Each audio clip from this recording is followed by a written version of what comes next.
नमस्कार दोस्तों, विमर्श के इस अंक में आपका स्वागत है। पहली बार आए हैं तो चैनल सब्सक्राइब कर लीजिए, वीडियो लाइक और शेयर कर दीजिए। राजस्थान के बाड़मेर और जैसलमेर में इन दिनों एक ऐसा मुद्दा चल रहा है जिसकी चर्चा धीरे धीरे पूरे देश में होने लगी है। भारत पाकिस्तान सीमा से लगे इलाकों में प्रशासन बुलडोजर चला रहा है, अवैध निर्माण हटाए जा रहे हैं, मस्जिदों और मदरसों, मजारों और दूसरे निर्माणों को नोटिस दिए जा रहे हैं। सरकार कह रही है कि यह राष्ट्रीय सुरक्षा का मामला है, विपक्ष कह रहा है कि कानून का पालन होना चाहिए, और जनता पूछ रही है कि आखिर अचानक ऐसा क्या हो गया कि सीमा से 50 किलोमीटर तक के इलाके में इतना बड़ा अभियान शुरू कर दिया गया। क्या वाकई में सीमा क्षेत्र में सुरक्षा को खतरा था? क्या यह सिर्फ अवैध कब्जों को हटाने की कार्रवाई है या फिर इसके पीछे राजनीति की भी कोई कहानी छिपी हुई है? आज हम इस पूरे मामले की शतरंज की बिसात को समझेंगे, क्योंकि राजनीति में कभी कोई चाल बिना वजह नहीं चली जाती। आखिर मामला शुरू कहां से हुआ? भारत पाकिस्तान की लगभग 3300 किलोमीटर लंबी सीमा है। इसमें राजस्थान का हिस्सा लगभग 1000 किलोमीटर से ज्यादा है। सबसे संवेदनशील सेक्टरों में से जैसलमेर और बाड़मेर का नाम आता है। यह वही इलाका है जहां 1965 और 1971 के युद्धों में बड़ी सैन्य गतिविधियां हुई थी। यह वही इलाका है जहां बीएसएफ लगातार घुसपैठ और तस्करी रोकने में लगी रहती है। हाल के महीनों में सुरक्षा एजेंसियों ने सीमा क्षेत्र में सर्वे शुरू किया। प्रशासन को निर्देश दिए गए कि सीमा से 50 किलोमीटर तक के क्षेत्र में बने निर्माणों की जांच की जाए। इसके बाद अवैध कब्जों और बिना अनुमति के बने ढांचों की सूची तैयार होने लगी और फिर शुरू हुई कार्रवाई। सरकार का तर्क बिल्कुल सीधा है, राष्ट्रीय सुरक्षा। सरकार का कहना है कि सीमा क्षेत्र में किसी भी प्रकार का अनियंत्रित निर्माण सुरक्षा जोखिम बन सकता है। अगर कोई निर्माण बिना अनुमति बना है, अगर किसी संरचना का रिकॉर्ड नहीं है, अगर जमीन सरकारी है, तो कार्रवाई होगी। सरकार का कहना है कि कानून सभी के लिए समान है। मंदिर हो, मस्जिद हो, मजार हो, मदरसा हो, दुकान हो, अगर अवैध है तो हटाया जाएगा। सरकार का यह भी कहना है कि सीमा क्षेत्र में जासूसी नेटवर्क सक्रिय होने की कोशिशों की जानकारी मिली है। आईएसआई की गतिविधियों को लेकर एजेंसियां पहले से सतर्क, इसलिए कोई भी ढिलाई नहीं बरती जा सकती।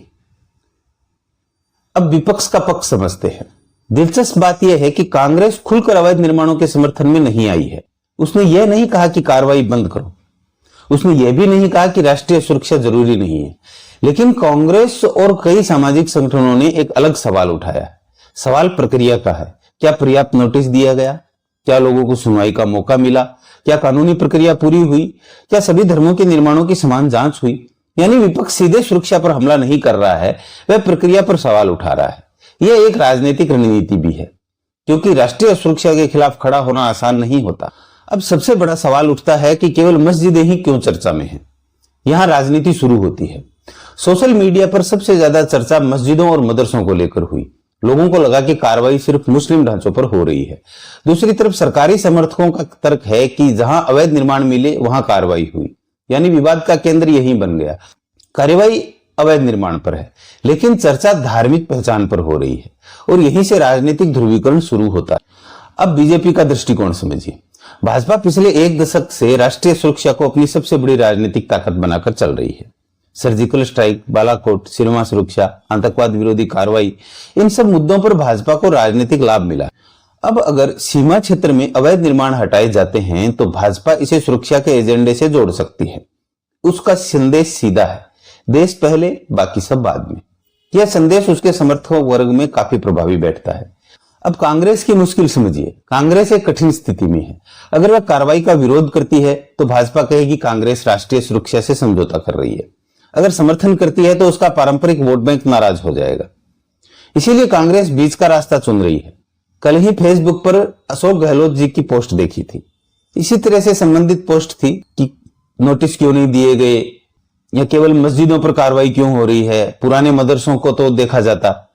एक्चुअली में राजस्थान में मुस्लिम वोट करीब 9% है, तो यहां बाड़मेर जैसलमेर का मुद्दा पूरे राजस्थान में हिंदू ध्रुवीकरण नहीं कर पाएगा। लेकिन अशोक गहलोत अपने हिसाब से ठीक हैं। बाड़मेर जैसलमेर में कुछ सीटें मुस्लिम बाहुल्य की हैं, और वो उन्हीं सीटों पर मुस्लिम ध्रुवीकरण करके आने वाले चुनावों की तैयारी कर रहे हैं। कांग्रेस का कहना है कि कार्रवाई करो, लेकिन कानून के अनुसार करो। यही वजह है कि कांग्रेस का रुख फिलहाल बहुत आक्रामक नहीं दिख रहा है। अब सबसे महत्वपूर्ण सवाल, क्या यह सिर्फ सुरक्षा का मामला है या इसमें राजनीति भी है? सच्चाई यह है कि दोनों बातें साथ साथ चल रही है। राष्ट्रीय सुरक्षा का मुद्दा वास्तविक हो सकता है, अवैध निर्माण भी वास्तविक हो सकते हैं और साथ ही राजनीतिक लाभ की संभावना भी वास्तविक हो सकती है। राजनीति में ऐसा पहली बार नहीं हो रहा है। हर सरकार अपने मजबूत मुद्दों को राजनीतिक संदेश में बदलती है।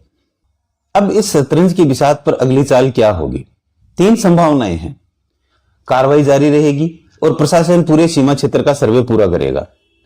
दूसरी संभावना है मामला अदालतों तक जाएगा, कई लोग कानूनी राहत मांगेंगे और तीसरी संभावना है राजनीतिक दल इसे चुनावी मुद्दा बनाएंगे, विशेषकर अगर धार्मिक ढांचों पर कार्रवाई की संख्या बढ़ती है। अब एक एज यूजुअल सवाल उठता है कि इसका राजस्थान की राजनीति पर क्या असर पड़ेगा।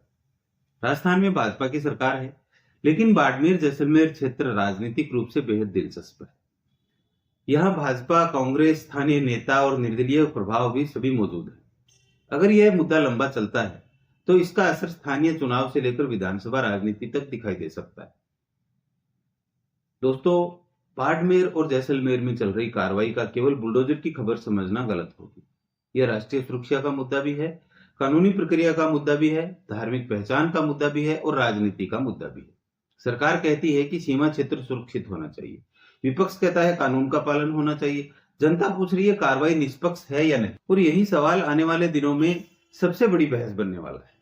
पहली चाल चल दी गई है, अब देखना है कि अगली चाल कौन चलता है, सरकार, विपक्ष, अदालत या फिर जनता। दोस्तों, आप इस मुद्दे को कैसे देखते हैं? क्या यह राष्ट्रीय सुरक्षा के लिए जरूरी कदम है या फिर आपको लगता है कि प्रक्रिया और पारदर्शिता पर और सवाल उठने चाहिए? अपनी राय कमेंट बॉक्स में जरूर दें। धन्यवाद।